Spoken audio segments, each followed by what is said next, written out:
Good morning. ओम नमो भगवते वासुदेवाय। जैसा कि आप सभी जानते हैं, कल 20 तारीख को एकादशी है। 19 तारीख की रात में एकादशी आएगी। 20 तारीख को उदय तिथि में रहेगी। 21 तारीख की सुबह 2:20 पर समापन हो जाएगा। इसलिए 20 तारीख बुधवार को अमालिका एकादशी मनाई जाएगी। इसकी कथा इस अनुसार है। सबसे पहले स्नान करें, इसके बाद पूजा करें और कथा करें। कथा इस प्रकार है। भगवान श्री कृष्ण बोले, हे धर्मराज, अब मैं तुम्हें फाल्गुन शुक्ल पक्ष एकादशी के व्रत विधि और महत्व बताता हूँ। ध्यान से सुनो। त्रेता युग में एक दिन महान राजा मानधा ने वशिष्ठ जी से पूछा कि हे द्विज श्रेष्ठ, यदि आपकी मुझ पर कृपा दृष्टि हो तो किसी ऐसे व्रत को बताइए जिसको करने से मेरा कल्याण हो सके। महर्षि वशिष्ठ बोले, हे राजन, मैं तुम्हें सबसे उत्तम व्रत बताता हूँ जिससे अंत में मोक्ष की प्राप्ति होती है। वो उसका नाम अमाल की एकादशी है, जिसका विस्तार से वर्णन बताता हूँ।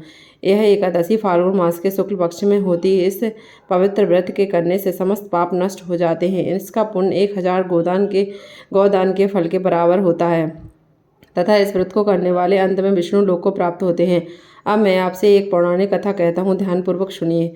कथा। एक वैदिश नाम के नगर में ब्राह्मण, क्षत्रिय, वैश्य और शुद्ध चारों वर्ण आनंद सहित रहते थे। उस नगर में सदैव वेद ध्वनि गूंजा करती थी तथा वहाँ दुराचारी तथा नास्तिक कोई नहीं था। उस नगर में चैत्ररथ नाम का चंद्रवंशी राजा राज्य करता था। वह अत्यंत विद्वान था तथा धार्मिक प्रवृत्ति का था।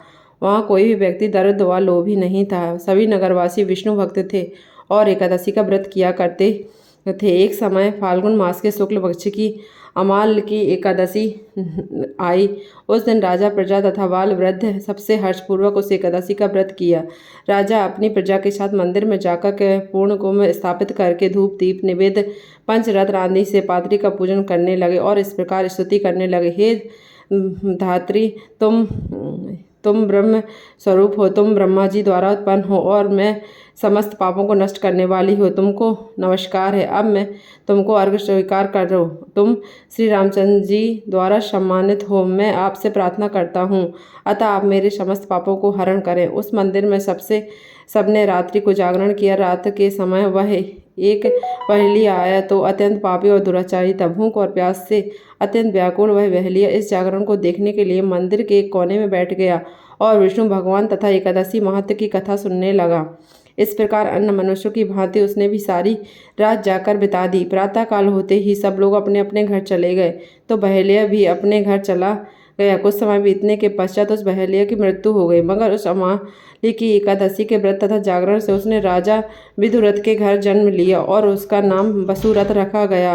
विवाह होने पर वह चतुरंगिणी सेना के सहित धन धान से युक्त होकर के 10,000 ग्रामों का पालन करने लगा। वह तेज में सूर्य के कांति में चंद्रमा की वीरता में भगवान विष्णु के और क्षमा पृथ्वी के समान था। वह अत्यंत धार्मिक, सत्यवादी, कर्मवीर एवं विष्णु भक्त था। एक दिन वह शिकार खेलने के लिए गया।